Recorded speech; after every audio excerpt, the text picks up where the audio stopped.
अगर सुबह तुम्हारी मम्मी को एडमिट करना पड़ा ना तो मैं नहीं छुट्टी लेने वाली। मेरे ऊपर तो पहले कितनी जिम्मेवारी है, इस बुढ़िया की सेवा ना मैं नहीं कर सकती। मेरे तो पहले सोच सोच के ना बीपी हाई हो रहा है। आप ही छुट्टी लो और सेवा कर लेना। कोई बात नहीं ज्योति, मेरी मम्मी है ना, मैं ले लूँगा छुट्टी। वैसे भी मेरी मम्मी तो बहुत स्ट्रांग है, जल्दी ठीक हो जाएगी।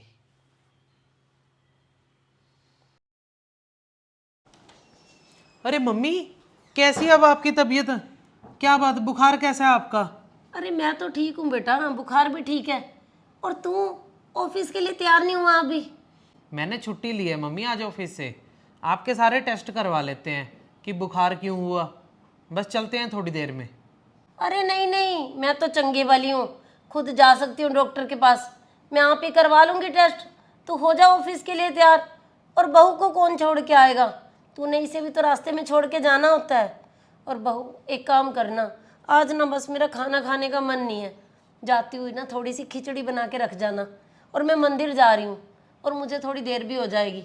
चाबी साथ में पकड़ा जाना और चले जाओ, मेरी चिंता मत करो तुम।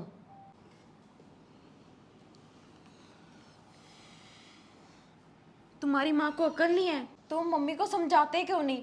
जब देखो मुंह उठाकर चली आती है। अब हम दोनों जॉब करते हैं, छुट्टी का हिसाब देख कर आया करे ना। अब मेरे से ना दो चीजें नहीं बनती। ज्योति, मेरी मम्मी का ना तू दर्द समझने की कोशिश कर। अब वो अकेली रह गई हैं ज्योति। बुढ़ापे में ना बुजुर्गों को सिर्फ अकेलापन कचोटता है। और ज्योति, इस समय ना उन्हें सिर्फ अपनों के प्यार की और अपनों के साथ की ज़रूरत होती है। और तेरी मम्मी भी तो अब अकेली रह गई हैं ज्योति। मैं तो यही कहूँगा कि तेरी मम्मी को भी ना यहाँ बुला ले, दोनों समझने। वैसे भी आपस में कितनी पुरानी सहेलियाँ हैं, दोनों का मन लगा रहेगा। और रही खाने की बात, तू खाना मत बना, तू सिर्फ खिचड़ी बना दे। हम दोनों ऑफिस में ना टिफ़िन मंगवा लेंगे। चल मैं जाके रेडी हो रहा हूँ, तू इतने खिचड़ी बना ले। ले, यहाँ पर एक बुड्ढी को संभालना मुश्किल हो रहा है और ऊपर से ये बोल रहे मेरी मम्मी को बुला ले। इनसे ना बात करना ही बेकार है। अब बनाती हूँ खिचड़ी।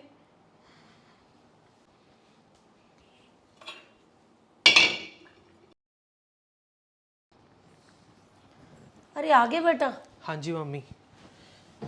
ये देख बेटा, कुछ मेडिकल रिपोर्ट्स हैं।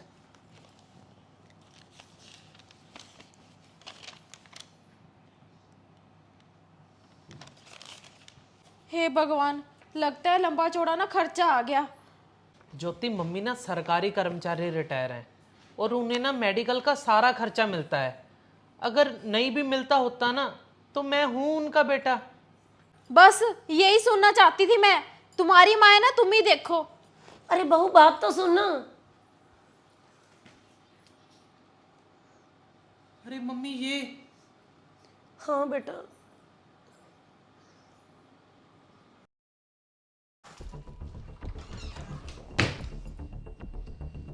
क्या बात है? कोई सीरियस बात है क्या? अगर तुम जानना चाहती ना तो वहां पे रुक जाती। मम्मी ने तुझे रोका था ज्योति। और हाँ, वो रिपोर्ट्स ना मेरी मम्मी की नहीं है, सासू माँ की हैं। मेरी मम्मी की रिपोर्ट्स? सासू माँ को हार्ट की प्रॉब्लम है ज्योति। और वो सारी रिपोर्ट्स और सारे बिल ना सासू माँ के थे। सासू माँ और मम्मी जी डेली शाम को मिलते हैं सैर करते हुए। और वो सासू माँ ना काफ़ी दिन से थक रहे थे बहुत ज़्यादा, और उनके चेस्ट में भी दर्द हो रहा था। तुम्हारे भैया भाभी वो तो अलग रहते हैं, उन्हें तो कोई मतलब है नहीं तुम्हारी माँ से। तुम्हारी मम्मी ना ये सब बातें छिपा रहे थे, लेकिन मम्मी जी ने फिर भी जिद करके ना उनके सारे टेस्ट करवाए और ये हार्ट की प्रॉब्लम निकली है ज्योति। और यही सारी बातें ना मेरे मम्मी जी तुझसे करना चाहते थे, लेकिन तू 1 मिनट में भाग कर ऊपर आ गई कि शायद कोई नई जिम्मेवारी ना मिल जाए। ज्योति, तू टेंशन मत ले, तेरी मम्मी तेरी जिम्मेवारी है ये बोलकर ना मैं पल्ला नहीं झाड़ूंगा। मैंने और मम्मी जी ने सोच लिया है कि हम सासू माँ का ना अच्छे से इलाज करवाएंगे, और समय रहते उन्हें इलाज मिलेगा ना वो ठीक भी हो जाएंगी ज्योति, पहले जैसे। जिस सासू माँ को मैंने बहुत समझा। आज वही सासू माँ मेरी माँ की जिंदा रहने की वजह बन रहे हैं। चाह कर भी अपने भैया भाभी से नफरत नहीं कर सकती, क्योंकि मुझे अपनी भाभी में कहीं ना कहीं अपनी छवि दिखाई दे रही है।